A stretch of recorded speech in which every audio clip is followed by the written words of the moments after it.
Tamil Bible Study.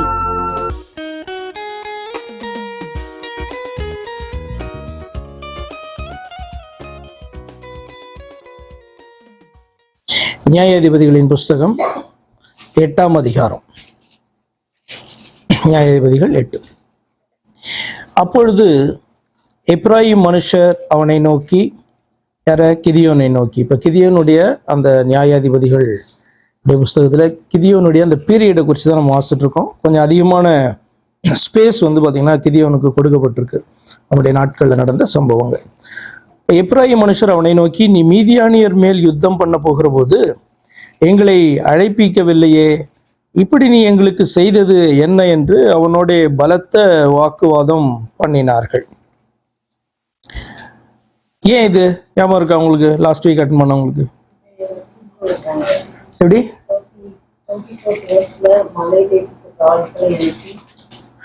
ஏன்னா இந்த மீதியானியர்கள் தப்பித்து போகும் பொழுது எப்ராயிம் ஜனங்களை பார்த்தீங்கன்னா மெசேஜ் அனுப்பி அவர்களெல்லாம் தடுத்து நிறுத்தி மேற்கொள்றதுக்கு மெசேஜ் அனுப்புகிறாங்க. அது மாதிரி அவங்க செய்கிறாங்க. ஆனால் அவங்களுக்கு பார்த்தீங்கன்னா மீதியானியரோட அந்த யுத்தத்தை ஆரம்பிக்கும் போதே நீங்கள் ஏன் என்னை கூப்பிடலை அப்படின்னு சொல்லிட்டு கிதியோனோடு கூட அவர்கள் சண்டை போடுறாங்க, வாக்குவாதம் பண்ணுறாங்க. இது சீரியஸான வாக்குவாதம் தான். ஏன் இப்படி? இப்போ அந்த யுத்தத்தில் இருந்ததெல்லாம் நிறைய பேர் ஓடியெல்லாம் போனாங்க. ஆண்டவர் 300 பேர் மாத்திரம் வச்சு பயன்படுத்தி அந்த காரியத்தை செய்தார். அதுக்கப்புறம் எல்லாரும் சேர்ந்து அவர்களை விரட்டிட்டு போனாங்க அப்படிலாம் நம்ம பார்க்குறோம். ஆனால் இந்த இடத்துல என்னை ஏன் நீ கூப்பிடலை யுத்தத்துக்கு அப்படின்ட்டு அவர்கள் வாக்குவாதம் பண்ண வேண்டிய அவசியம் என்ன? அதுலேருந்து என்னது ஏதாவது தெரிஞ்சுக்கிறீங்களா? இப்போ யுத்தத்துக்கு பயப்படுறவங்களாம் ஓடி போங்கன்னு சொல்லும் போது 20,000க்கு மேலே ஓடி போயிட்டாங்கல்ல. 15,000 பேரோ நம்ம ஓடி போயிட்டாங்க. 15,000 பேர், 15,000 பேர் குறைஞ்சது. அப்படி இருக்கும்போது இப்போ யுத்தத்துக்கு கூப்பிடலன்னு ஒரு ட்ரைப் இப்போ சண்டை போடுறாங்க அப்படின்னா இதுக்கு என்ன காரணமா இருக்கும்? எப்படி அப்படின்னு பார்க்கறத விட இப்படி பார்க்கலாம் நம்ம. அதாவது இஸ்ரவேல் ஜனங்களுக்கு பார்த்தீங்கன்னா ஆரம்பத்திலேயே ஒரு காரியம் சொல்லப்பட்டது. என்ன அப்படின்னா, அவர்கள் எல்லாம் இணைந்து போய் சத்துருக்களை மேற்கொண்டு தங்களுடைய சகோதரருடைய எல்லைகளை அவர்கள் பிரித்து கொடுக்க வேண்டும் அப்படின்னு சொல்லப்பட்டுச்சு. இப்போ இதெல்லாம் முடிந்து நாட்கள் ஆகிவிட்டது. பட் இருந்தாலும் அவர்களுடைய மனதில், சிலருடைய மனதில் இது ரொம்ப ஆழமாய் காணப்படும். என்ன அப்படின்னா, நாம இது பார்த்தீங்கன்னா இது கர்த்தருடைய யுத்தம் அப்படின்னு தான் சொல்லப்பட்டிருக்கும். அப்போ கர்த்தருடைய யுத்தத்தில் நம்முடைய கரம் இல்லையே அப்படின்றதான காரியம் ஒன்று உண்டு.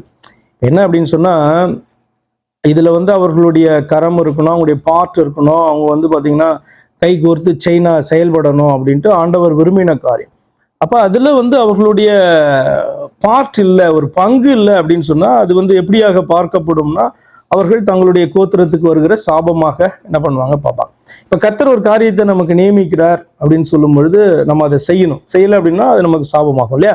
அப்போ நம்ம கூட யார் யாரெல்லாம் நிற்கணும் அப்படின்னு சொல்லிட்டு ஆண்டவர் ஏற்படுத்துகிறாரோ அவர்கள் அந்த இடத்துல நிற்கவில்லை என்று சொன்னால் அது அவர்களுக்கு சாபமாக வரும் அப்படின்னு அவங்க ஃபீல் பண்ணுறாங்க. அதனால தான் இங்கே சண்டை போடுறாங்க. நீங்கள் முன்னாடி கூட நம்ம நம்ம அட்வைசரி கமிட்டியில் கூட திடீர்னு எங்களுக்கு சொல்லாமல் ஏன் இந்த காரியத்தை செஞ்சீங்க அப்படின்ட்டு ஒரு சின்ன சண்டை வந்தது இல்லையா?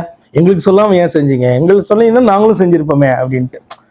இப்போ அதனுடைய ஒரு பக்கத்தை நீங்கள் பார்ப்பீங்க அப்படின்னு சொன்னால் இந்த ஆதங்கம் தான். என்ன அப்படின்னு சொன்னால், உங்களுக்கு மட்டும் பிளெஸ்ஸிங்கா, நாங்களும் சேர்ந்து அதில் எங்களுடைய கரம், எங்களுடைய பார்ட் அதில் இருந்தால் நல்லா இருக்கும்ல, அதுதானே ஃபேரு அப்படின்ட்டு கேட்குறாங்கல்ல, அதே பார்ட்டு தான். அப்போ தேவனுடைய பிள்ளைகள் கர்த்தருக்கென்று இந்த காரியம் கர்த்தருடைய காரியமாக இருக்கும்போது அதில் தங்களுடைய பங்கு இருக்கணும் அப்படின்ட்டு அவங்க விரும்புகிறபடினால அந்த சண்டை ஆக்சுவலாக வந்திருக்கு.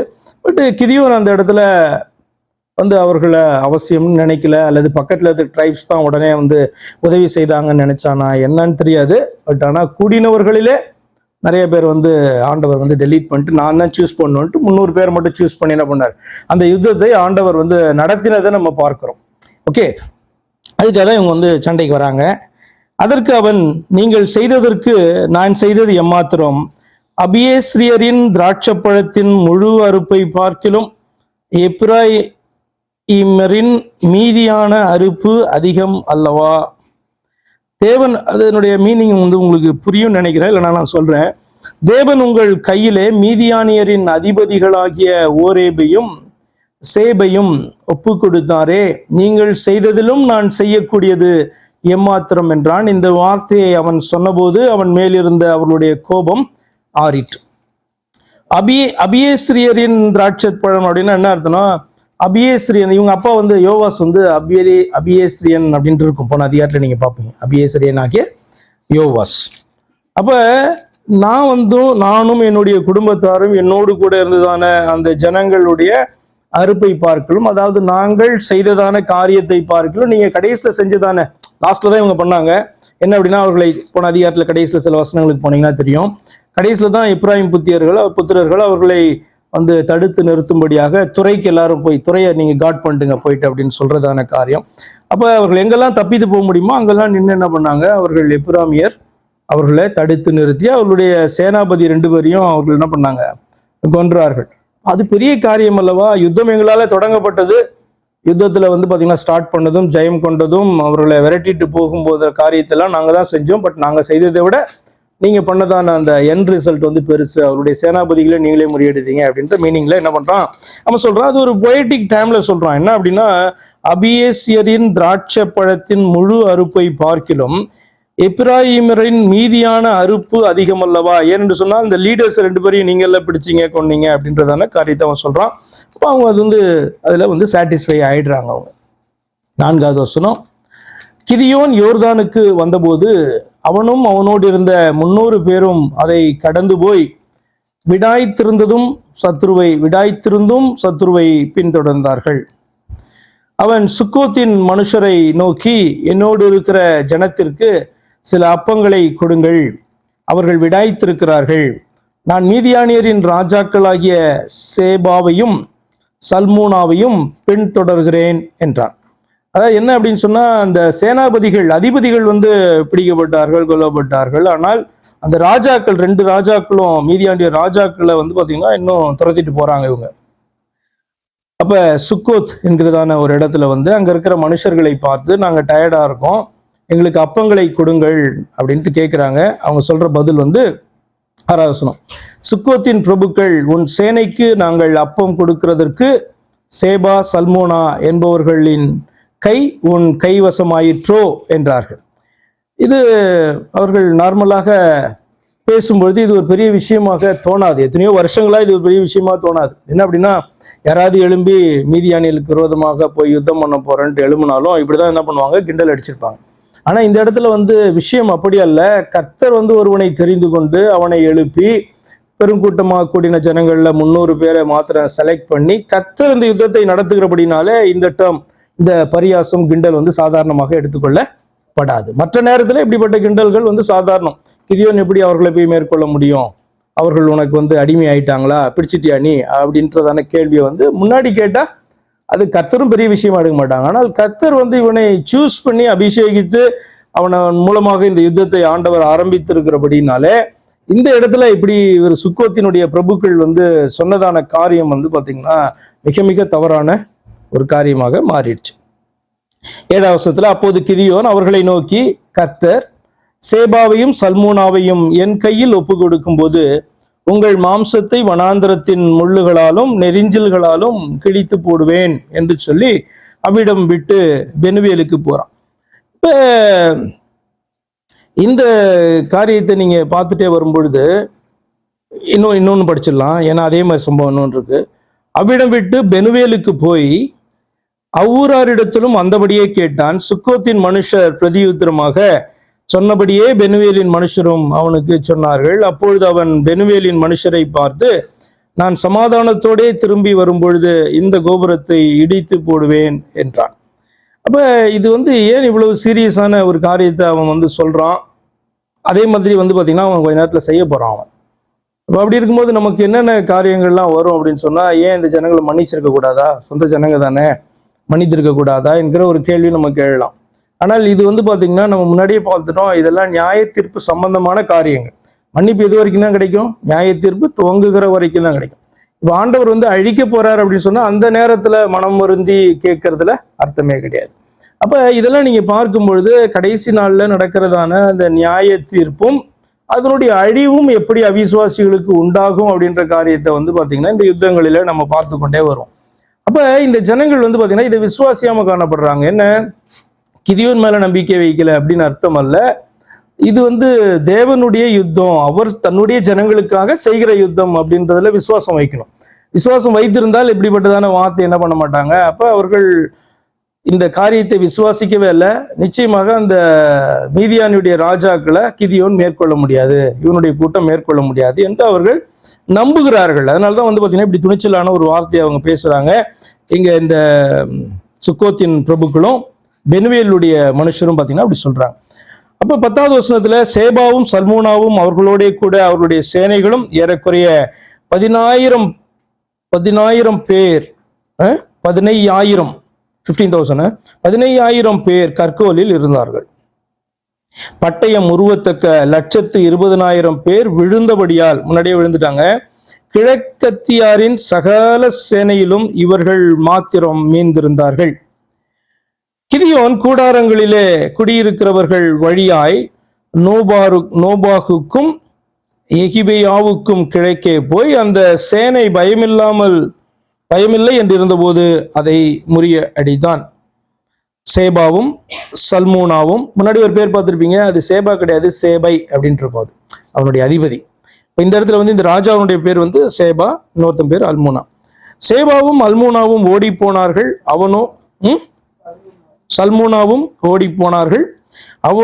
அவனோ அவர்களை தொடர்ந்து சேபா சல்மூனா என்னும் மீதியானியரின் 2 ராஜாக்களையும் பிடித்து சேனை முழுவதையும் கலங்கடித்தான். யோவாசின் குமாரனாகிய கிதியோன் யுத்தம் பண்ணி சூரியன் உதிக்கும் முன்னே திரும்பி வந்தபோது சுக்கோத்தின் மனுஷரில் ஒரு வாலிபனை பிடித்து அவனிடத்தில் விசாரித்தான். அவன் சுக்கோத்தின் பிரபுக்களும் அதன் மூப்பருமாகிய 77 மனுஷரின் பேரை அவனுக்கு எழுதி கொடுத்தான்.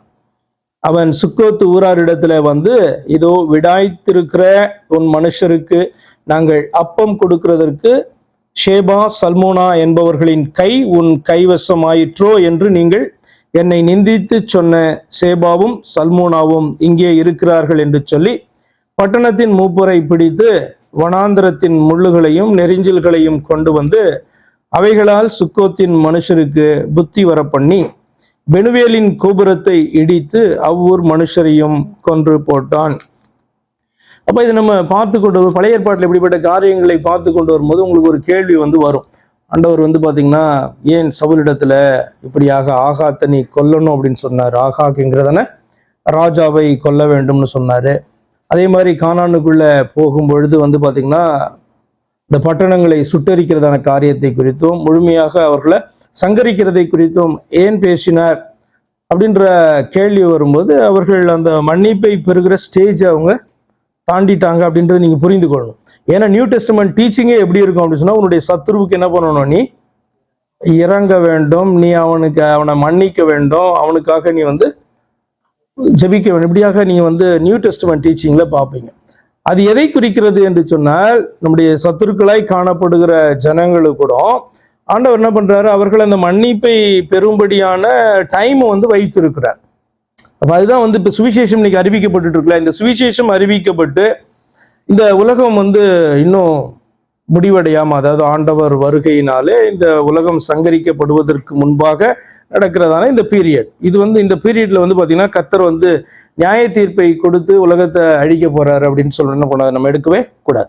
அப்ப இதெல்லாம் இந்த நாட்களில விசுவாசிகளா இருந்தாலும் அவிசுவாசிகளா இருந்தாலும் எப்படி அவர்கள் ஜீவனோடு கூட காணப்படுறாங்க, அடுத்த கேள்வி வருது இல்ல.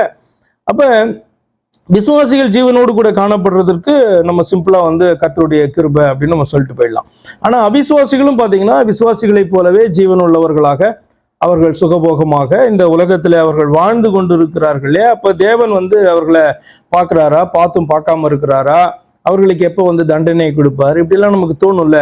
அப்ப இந்த இடைப்பட்டுதான இந்த காலத்தை நீங்கள் எப்படி பார்க்க வேண்டும் அப்படி சொன்னா, எப்போ இந்த இஸ்ரவேல் ஜனங்க இங்க வந்து இந்த சுக்கோத்தின் ஜனங்கள்கிட்ட அதே மாதிரி பெனுவேலின் ஜனங்கள்கிட்ட கேட்குறாங்களோ அது வரைக்கும் தான் அவங்களுக்கு வந்து பாத்தீங்கன்னா அந்த மன்னிப்பின் காலம் அல்லது ஏற்றுக்கொள்ளுகிற காலம்.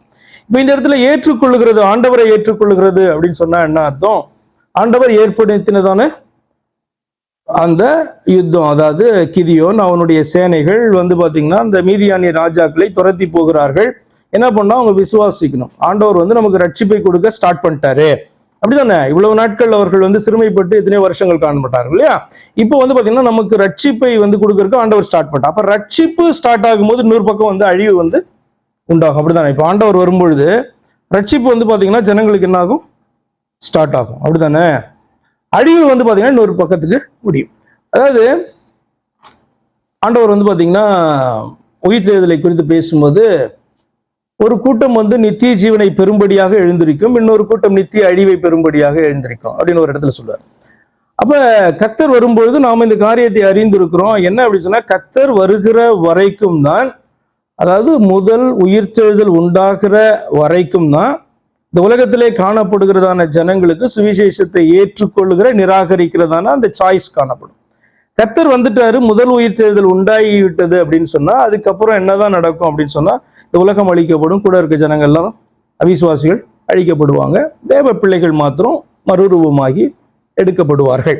ஸோ இதோட வந்து பாத்தீங்கன்னா அது முடிஞ்சு போச்சு. என்ன முடிஞ்சு போச்சுன்னா, சுவிசேஷத்தை ஏற்றுக்கொள்ளுகிறதான அந்த சாய்ஸ் வந்து முடிஞ்சு போச்சு அதோட. அதற்கப்புறம் வந்து பாத்தீங்க அப்படின்னு சொன்னா, கர்த்தர் வந்து அவர்களை திரும்பவும் இரண்டாவது உயிர்த்தெழுதல்ல அழிக்கப்பட்ட ஜனங்களை எழுப்பி அவர் அழிப்பார், நியாய தீர்ப்பை கொடுத்து அழிப்பார். நியாய தீர்ப்பை கொடுத்து அழிக்கணும். இப்போ ஆண்டவர் வரும்போதே அழிஞ்சு போனா அதோட நியாய தீர்ப்பு முடிஞ்சிச்சானா? இல்லை, நிச்சயமாக. அப்போ ஆண்டவர் நியாய தீர்ப்பை கொடுக்கிறதற்காக அவர்களை வந்து இரண்டாம் உயிர்த்தெழுதல்ல அவர்களை எழுப்பி நியாய தீர்ப்பை கொடுத்து அப்புறம் வந்து அவர்களை அக்கினியிலே அழிப்பார் என்பதாக நாம வாசிக்கிறோம். அதான் முதல் உயிர்த்தெழுதல், இரண்டாம் உயிர்த்தெழுதல் என்கிறதான காரியம். அப்ப இது நீங்க வந்து இந்த ஓல்டு டெஸ்ட்மெண்ட்ல இது எப்பயுமே நமக்கு ஷேடோ அப்படின்னு நீங்க கம்பேர் பண்ணிட்டு நீங்க வரும்பொழுது, எப்பெல்லாம் இந்த ஜனங்களோ அல்லது பட்டணங்களோ அப்படியே அழிக்கப்படுதோ அதை நீங்க எப்படி பார்க்கணும் என்று சொன்னால், புதிய ஏற்பாட்டில் காணப்படுகிறதான ஒரு கூட்டம் ரட்சிக்கப்படுவதும் மறு கூட்டம் வந்து அழிக்கப்படுகிறதுமான அந்த லாஸ்ட் டே தான் அது குறிக்குது, நியாய தீர்ப்பு தான் குறிக்குது. எப்படி வந்து ஓல்டு டெஸ்ட்மெண்ட்ல அதுக்கு ஷேடோவா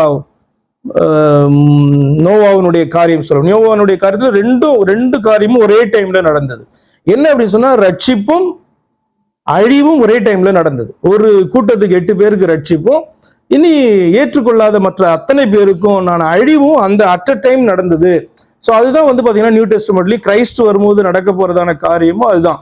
அதாவது தேவ பிள்ளைகள் அந்த நேரத்துல இருக்கிறவர்கள் மறுரூபமாவதும், ஏற்கனவே மரித்து அடக்கம் பண்ணப்பட்டவர்கள் முதல் உயிர்த்தெழுதலுக்கு பங்குள்ளவர்களாக எழும்புறதும், அதே நேரத்துல வந்து பாத்தீங்கன்னா மற்றவர்கள் எல்லாம் அழிக்கப்படுகிறதுமான காரியத்துல தான் வந்து நியாய தீர்ப்பு வந்து தொடங்குகிறது ஆக்சுவலா.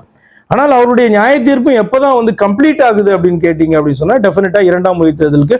இந்த டீச்சிங் உங்களுக்கு புரியுதா எல்லாருக்கும்?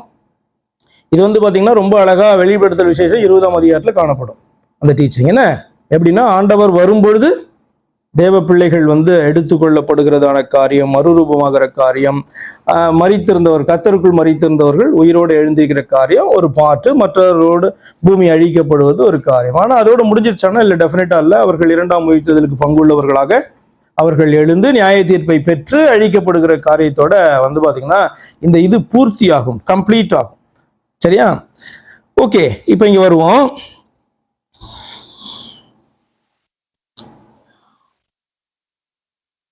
வசனம் முடிஞ்சிருச்சு.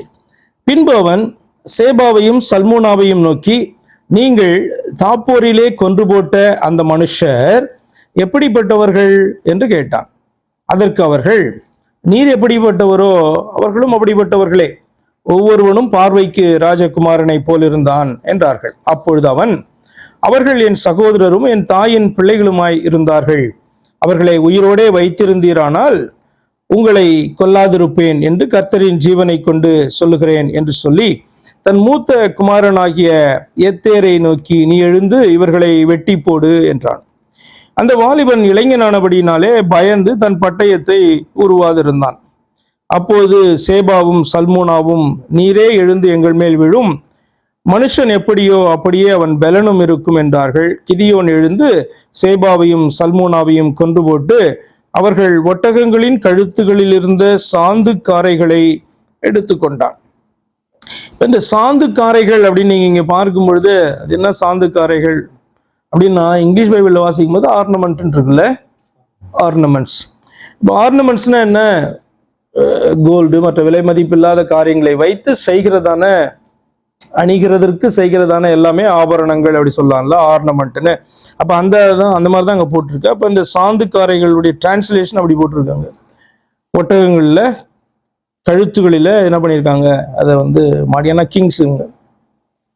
அப்போது இஸ்ரவேல் மனுஷர் கிதியோனை நோக்கி, நீர் எங்களை மீதியானியர் கைக்கு நீங்களாக்கி விட்டபடினால், இந்த ராஜாக்களை வந்து பார்த்தீங்கன்னா கொண்டு போட்ட பிறகு அவ்வளோதான், ஃபினிஷ்டு. இந்த யுத்தம் வந்து கம்ப்ளீட் ஆகிடும். எப்போ வந்து கிங்ஸை வந்து தூக்குறாங்களோ அப்போ அதோட யுத்தம் வந்து ஃபினிஷ் ஆகிடும் இல்லையா. அப்போது இஸ்ரவேல் மனுஷர் கிதியோனை நோக்கி, நீர் எங்களை மீதியானியர் கைக்கு நீங்களாக்கி விட்டபடியினால் நீரும் உம்முடைய குமாரனும் உம்முடைய குமாரனின் குமாரனும் எங்களை ஆளக்கடவர்கள் என்றார்கள். ஆளக்கடவர்கள்னா என்ன அர்த்தம்? இது வரைக்கும் எங்களை ரூல் பண்ணுங்க அப்படின்றதான அந்த பாயிண்ட் வந்து வரல. நியாயாதிபதிகள் வந்து என்ன பண்ணுவாங்க, இவர்களை நியாயம் விசாரிப்பார்கள். இவர்களிலே ஒருவரை போலதான் நியாயாதிபதிகள் வந்து காணப்படுவாங்க. அவர்கள் வந்து பார்த்தீங்கன்னா அந்த ராஜாக்கள் கிங் அப்படின்னு சொல்லுகிறதான அந்த கிங்ஷிப் வந்து பார்த்தீங்கன்னா அவர்களுக்கு கிடையாது. ஆனால் இந்த இடத்துல வந்து பார்த்தீங்கன்னா முதல் அந்த வார்த்தையை வந்து பயன்படுத்துகிறாங்க. என்னன்னா, நீர் எங்களை ரூல் பண்ணும், எங்களுக்கு ரூலராக இரும் என்று சொல்லி என்ன பண்ணுறாங்க, இஸ்ரவேல் ஜனங்கள்லாம் சேர்ந்து கிதியோனுக்கு அப்படிப்பட்ட ஒரு ஹானரை வந்து கொடுக்குறாங்க. நீரும் உம்முடைய குமாரனும் உம்முடைய குமாரனின் குமாரனும் எங்களை நீங்கள் வந்து ரூல் பண்ணுங்க, ஆளக்கடவர்கள் என்கிறார்கள். அதற்கு கிதியோன், நான் உங்களை ஆள மாட்டேன், என் குமாரனும் உங்களை ஆள மாட்டான், கர்த்தரே உங்களை ஆளுவாராக என்றான். ரொம்ப கிளியரா தெளிவாக தான் பார்த்தீங்க அப்படின்னு சொன்னா கிதியோன் காணப்படுறாரு.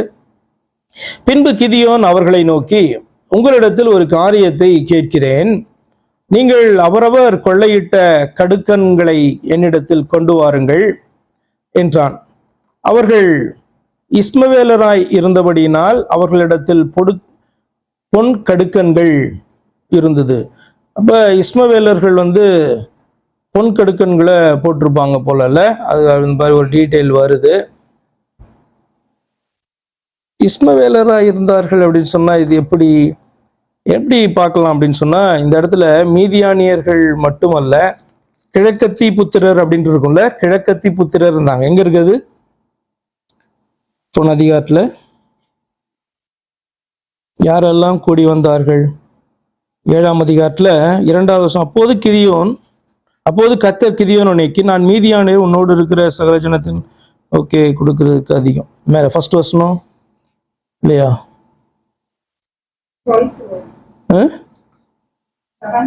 7th verse. எந்த இதுல 6ஆ? 7:12. மீதியானியரும் அமலேக்கியரும் சகல கிழக்கத்தி புத்திரரும். அப்போ இந்த கிழக்கத்தி புத்திரர் தான் வந்து இஸ்மவேலர் அப்படின்னு நம்ம எடுக்கலாம். ஏன்னா மீதியானியர் யாருன்னு நமக்கு தெரியும், அமலேக்கியர் யாருன்னு நமக்கு தெரியும். அமலேக்கியர் வந்து ஏசாவனுடைய அவங்க அந்த வகைராக்கள்.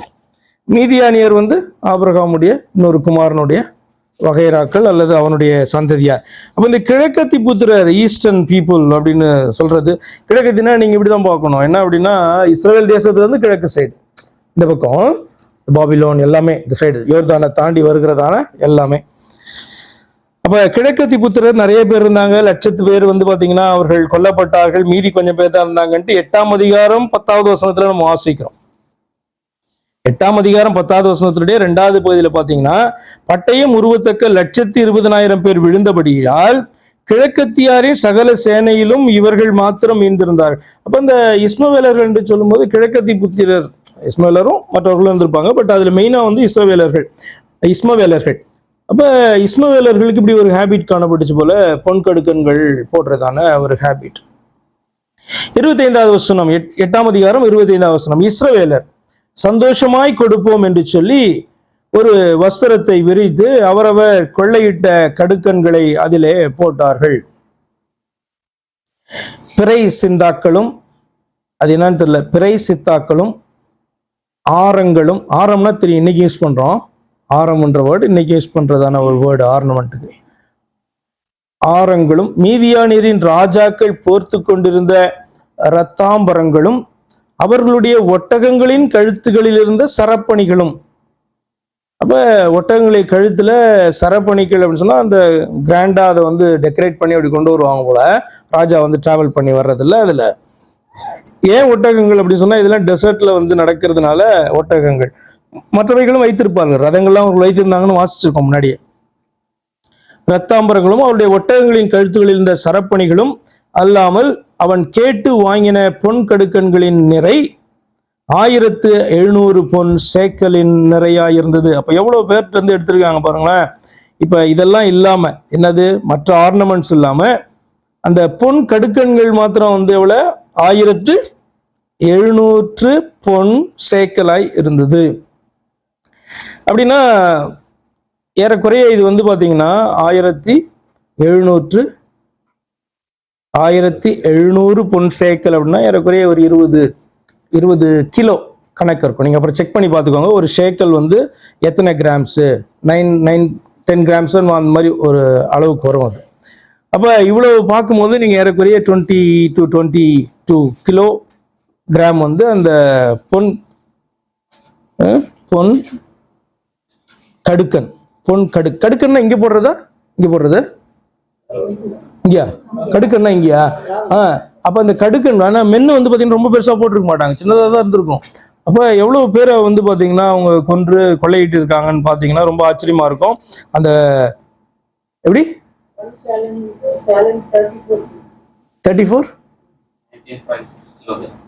19.6 கிலோகிராம். அப்போ ஏறக்குறைய 20 கிலோகிராம்ஸ். 20 கிலோகிராம்ஸ்னா ஏறக்குறைய ஒரு 13+ கோடி வரும்.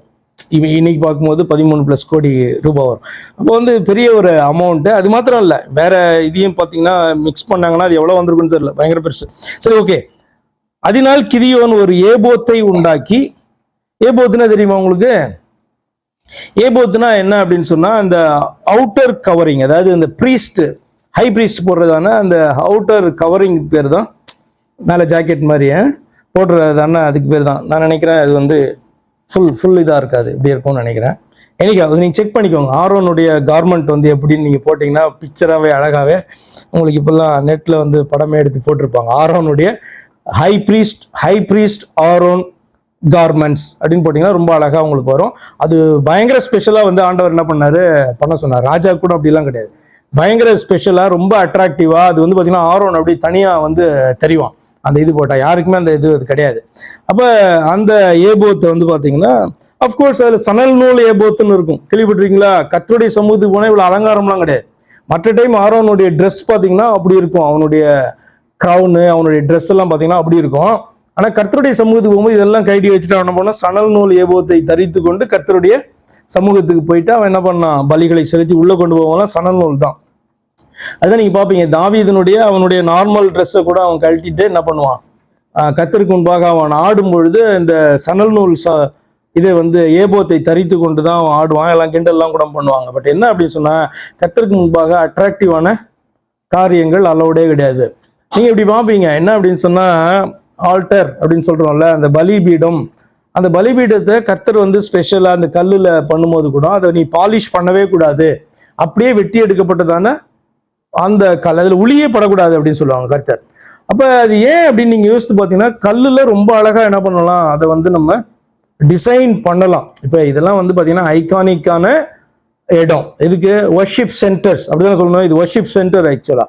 அப்போ அது வர்ஷிப் சென்டரில் காணப்படுற அந்த விசேஷமான ஆலயமோ அல்லது கூடாரத்திலையோ காணப்படுகிறதெல்லாம் ஜனங்களுக்கு ரொம்ப ரொம்ப முக்கியமான காரியம். அதை ரொம்ப அழகாக என்ன பண்ண முடியும், அவர்களால் பண்ண முடியும். அப்போ அங்கே வர்ஷிப் பண்ண வருகிறவர்களுடைய கான்சன்ட்ரேஷன் எதில் போவோம், ரொம்ப அழகா இருக்கிறதான அந்த ஆல்டர்ல வந்து போகும். அது வேண்டான்றதுக்கு தான் ஆண்டவர் வந்து பாத்தீங்க அப்படின்னு சொன்னா அது செய்யவே கூடாது, அதுல கான்சன்ட்ரேஷன் போகக்கூடாது, கர்த்தர் மேலதான் கான்சன்ட்ரேஷன் இருக்கணும். அப்படின்னா எந்த ஒரு அதாவது சிலைகளையோ அல்லது அட்ராக்ட் பண்ணுகிறதான ஒரு காரியமோ எதையுமே சிம்பிளா வந்து பாத்தீங்கன்னா ஆல்டருக்கு கொண்டு வரக்கூடாதுன்ட்டு கர்த்தர் வந்து சொன்னாங்க. அப்ப இவன் ஏன் இது பண்ணான்றது எனக்கு ஆக்சுவலா தெரியல. என்ன பண்றான் அப்படின்னு சொன்னா ஒரு ஏபோத்தை உண்டாக்கி அதை தன் ஊரான ஓப்ராவிலே வைத்தான். இஸ்ரவேலர் எல்லாரும் அதை பின்பற்றி, அப்ப கிடையாது, அதுக்கப்புறம் லேட்டர் ஸ்டேஜ், இஸ்ரவேலர் எல்லாரும் அதை பின்பற்றி சோரம் போனார்கள். அது கிதியோனுக்கும் அவன் வீட்டாருக்கும் கண்ணி ஆயிற்று.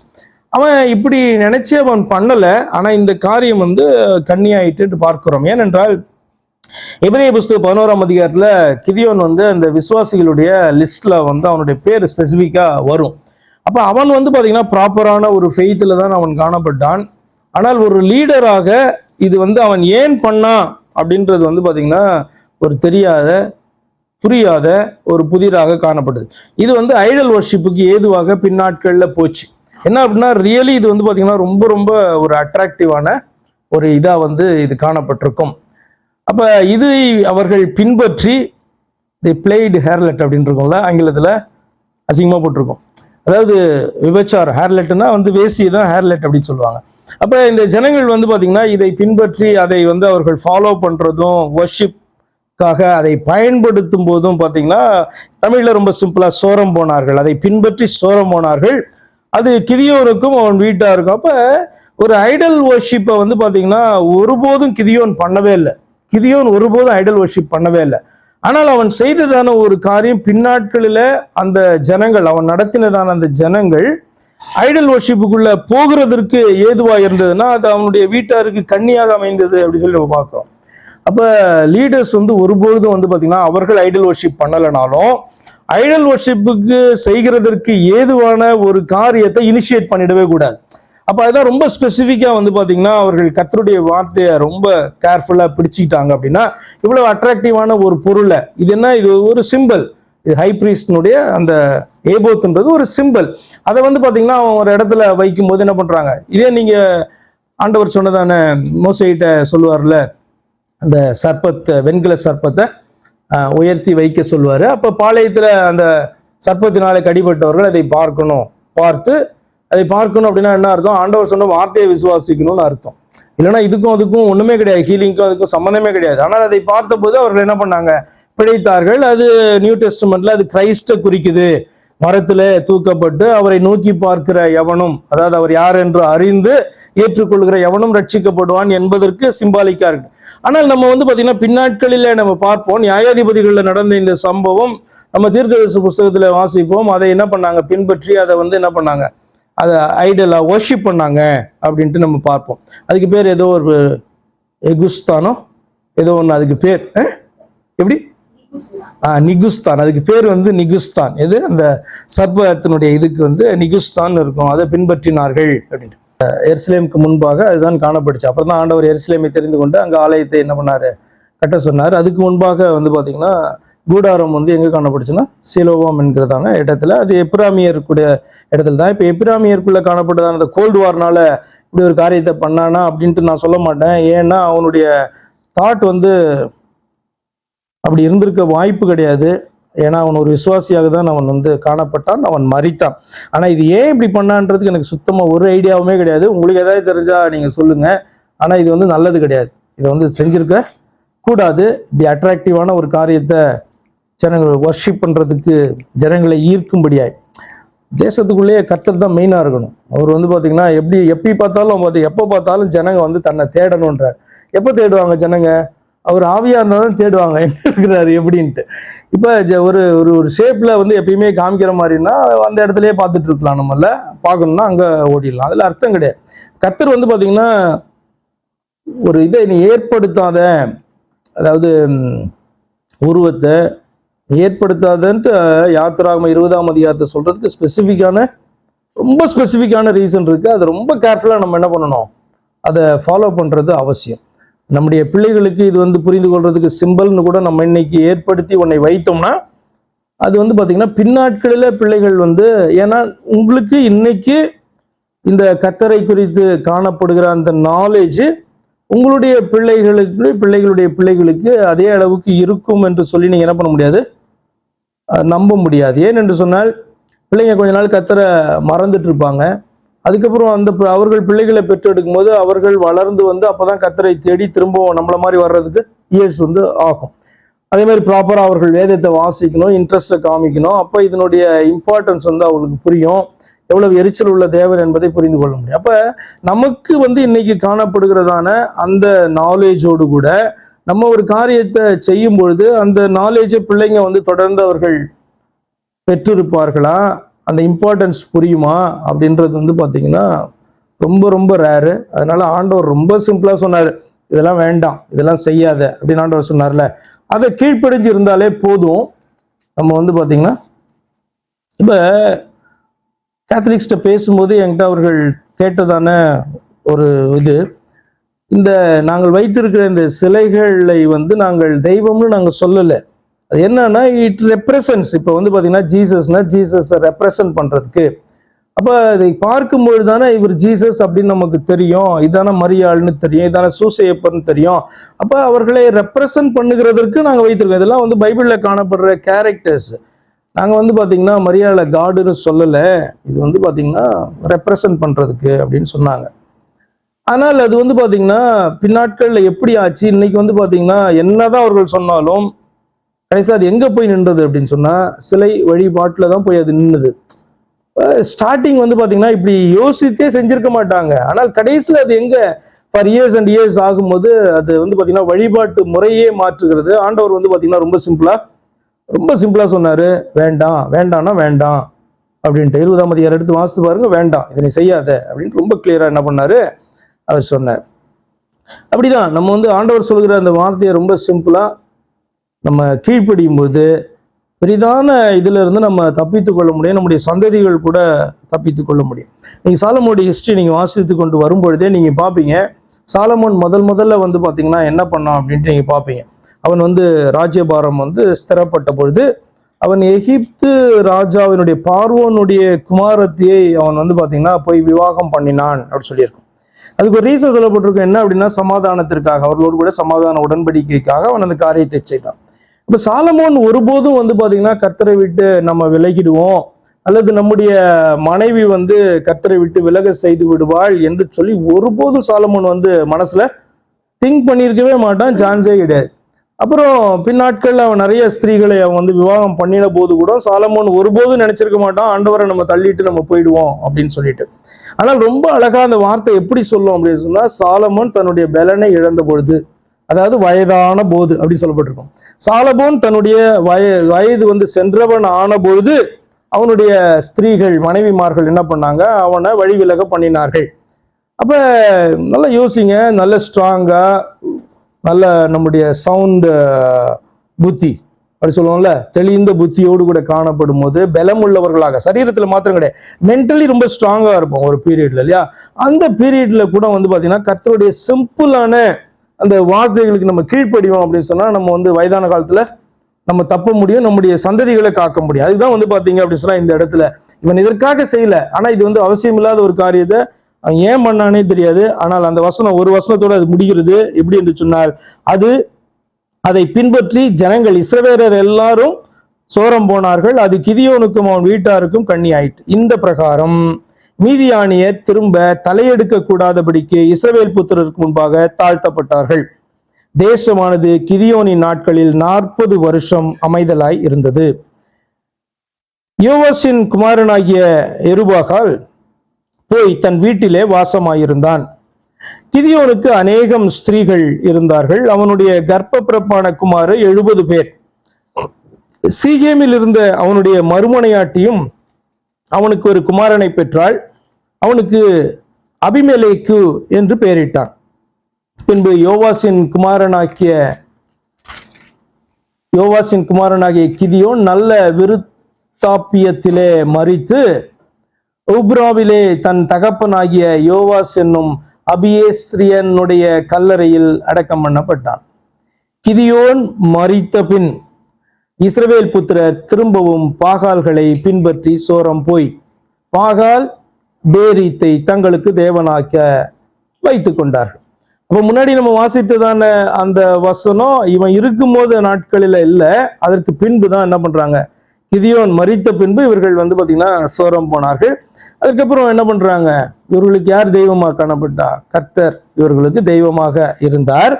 ஆனா இந்த வசனம் 33ஆம் வசனம், கிதியோன் மரித்த பின் இஸ்ரவேல் புத்திரர் திரும்பவும் பாகால்களை பின்பற்றி சோரம் போய் பாகால் பேரீத்தை தங்களுக்கு தேவனாக, அப்ப கர்த்தரை தேவனாக வைத்துக் கொள்ள வேண்டும் இல்லையா. இவர் என்ன பண்றாங்க, பாகால் பேரீத்தை தங்களுக்கு தேவனாக என்ன பண்ணாங்க, வைத்து கொண்டார்கள். பாகால் பேரீத் அப்படின்னு சொன்ன என்ன அர்த்தம் அப்படின்னா, பாகால் எங்களுடைய உடன்படிக்கையின், பேரீத்னா உடன்படிக்கைன்னு அர்த்தம், உடன்படிக்கையின் தெய்வம், பாகால் எங்களுடைய உடன்படிக்கையின் தெய்வம் என்று சொல்லி என்ன பண்றாங்க, அவள் எடுத்துக்கிடுறாங்க. நமக்கு வந்து பாத்தீங்கன்னா உடன்படிக்கையின் தெய்வம் அப்படின்னா யாரு, கிறிஸ்து தான். ஆக்சுவலா பழைய ஏற்பாட்டிலேயே வந்து பாத்தீங்கன்னா போட்டிருக்கோம், ஏசாயா தீர்க்கதரிசி புத்தகத்துல 49 அதிகம் போனீங்கன்னா அவர் தான் இயேசு கிறிஸ்து நம்முடைய உடன்படிக்கை என்று சொல்லி அங்க காணப்படும். அதுல அவரை குறித்த ஒரு தீர்க்க தரிசனம்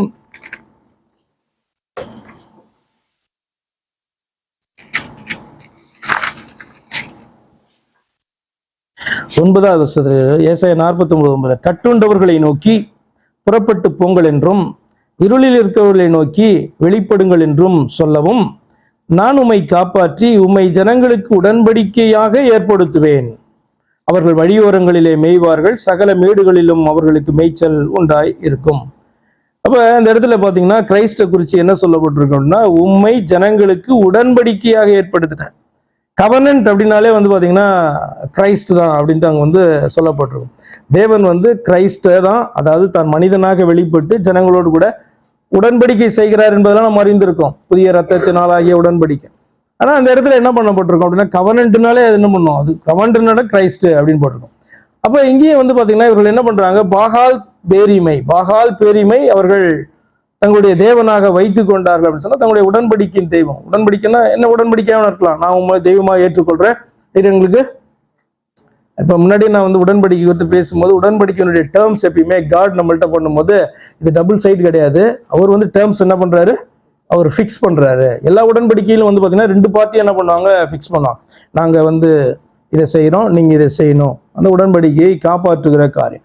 ஆனால் தேவன் மனிதர்களோடு கூட உடன்படிக்கை செய்யும் போது, நான் இதை செய்கிறேன், நீங்கள் எனக்கு இதை செய்யுங்கள் அப்படின்ட்டு ஒருபோது என்ன பண்ணல, கேட்கல. அந்த டேர்ம்ஸே வந்து பாத்தீங்கன்னா டேர்ம்ஸ் அண்ட் கண்டிஷன்ஸை அவர் தான் ஃபிக்ஸ் பண்றாரு.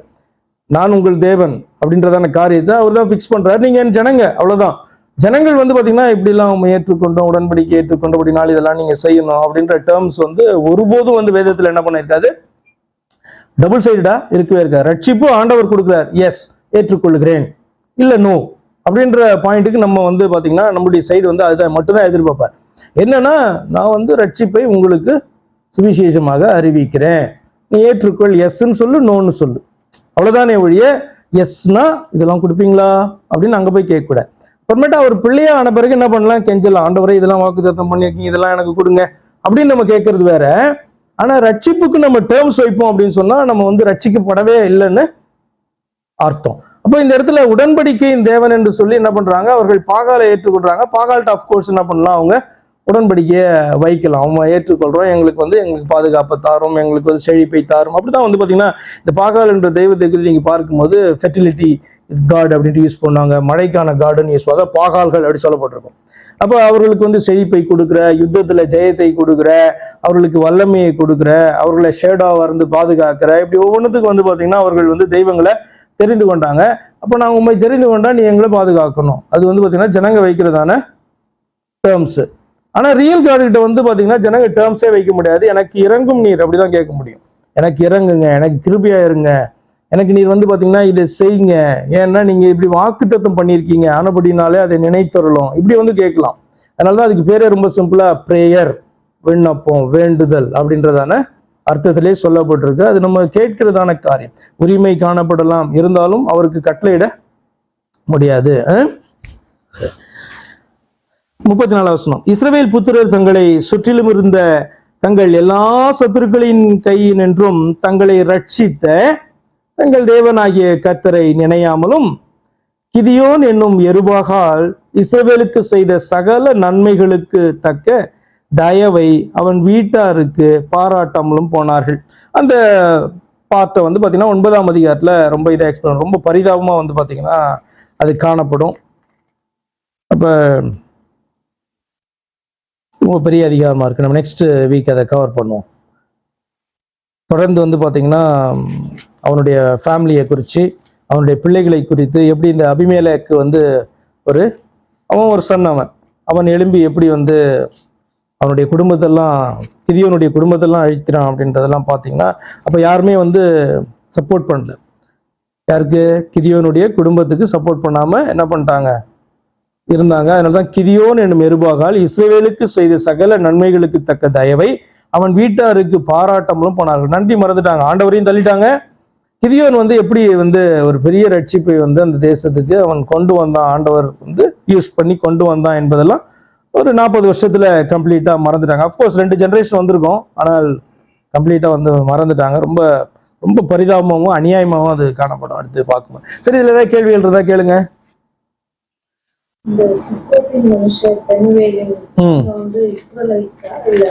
நான் வந்து இல்ல இஸ்ரேலைட்ஸ் தான் நினைக்கிறேன். ஏன் அப்படின்னா இவர்கள் இதை வந்து கிராஸ் பண்ணி தானே போறாங்க.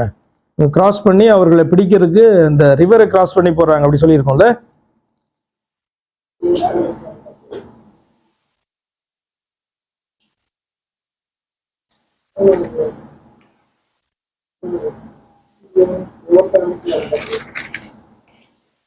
அப்படிதான் நினைக்கிறேன். இல்லைன்னா நம்ம செக் பண்ணி பார்த்துக்கலாம் அப்புறம். ஓகே, வேற கொஸ்டின். ஐ திங்க் இஸ்ரேலைட்ஸா இருக்கும், இல்லைன்னா இஸ்ரேலைட்ஸ்ல மீந்து போயிருந்து அவர்களோடு கூட ஒட்டிட்டு இருந்ததான ஜனங்களாக காணப்பட்டிருக்கும். நம்ம கண்டுபிடிக்கலாம். பெனுவேல் என்ற பேரே வந்து இஸ்ரேலைட்ஸ் பேர். பெனுவேல் என்ற பேர் யாருக்கு வச்சது? பெஞ்சமினுக்கு வைக்கப்பட்ட பேர் இல்லை, பெனுவேல். இவன் பெஞ்சமின் வச்சான், அம்மா வந்து பெனுவேல்னு வச்சா, அப்படிதானே? பெனியல்ல, பெனியல். அதான் பெனியல் தான் பெனுவேலா இருக்கும். பெனியா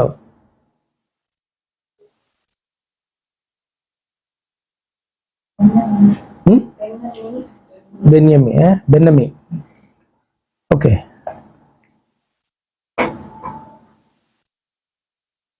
சரி. வேற என்னது? வேற ஏதாவது கேள்வி இருக்கா?